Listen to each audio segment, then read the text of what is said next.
அங்கு அவன் செய்யாத குற்றத்திற்காக மரண தண்டனையை பெறுகிறான். ஆராயாமல் தீர்ப்பு அளித்ததாக அரசன் மீது குற்றம் சாட்டும் கண்ணகி தனது கார் சிலம்பை கொண்டு தன் கணவன் கல்வன் அல்லன் என்பதை உணர்ந்துகிறார். அரசனுக்கு கண்ணகிக்கும் நடக்கும் உரையாடலே இங்கு பாடமாக அமைந்துள்ளது.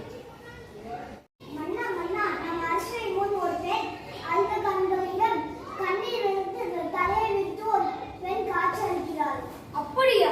அந்த பெண்ணுக்கு என்ன துயரமோ தெரியவில்லை. கேட்டாயா?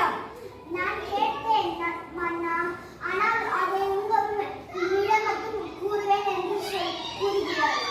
சரி, அந்த பெண்ணை அழைக்கிறோம். காட்சி 2. ஆன்றோருக்கும் சான்றோர்களும் நிறைந்திருக்கும் மழையிலே நடுநாயகமாய் மன்னர் வீட்டிற்கு அரசவைக்குள் நுழைகிறார் கண்ணகி. இளங்கோடி பெண்ணை வந்தார். என்னை காண வந்த காரணம் என்ன?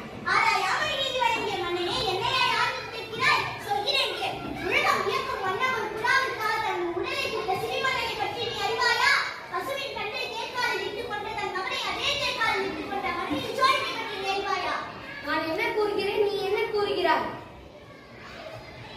அருமை தெரியாத மன்னனே, என் நிலை அறியாமல் தானே இப்படி பேசுகிறாய்? இதுவரை நான் கூறிய பெருமை மிக்க சோழர்கள் வாழ்ந்த புகார் நகரை என் அவ்வூரில் பழியில்லா சிறப்பினையுடைய மாசாதுவான் என்பவரின் மகனாகிய கோவலன் என்பவரின் மனைவி நான். என் பெயர் கண்ணகி.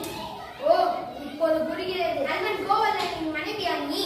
போதும் மன்னா, என் கணவனை இழந்ததற்கு உனக்கு என்ன தகுதி இருக்கிறது? ஊர்பிழை பயனால் உன் ஊருக்கு வந்து என் கணவனின் கால் சிலம்பு விற்க வந்த என் கணவனை அறியாதவனால் கொண்டு விட்டாயே. நீ செய்தது தகுமா?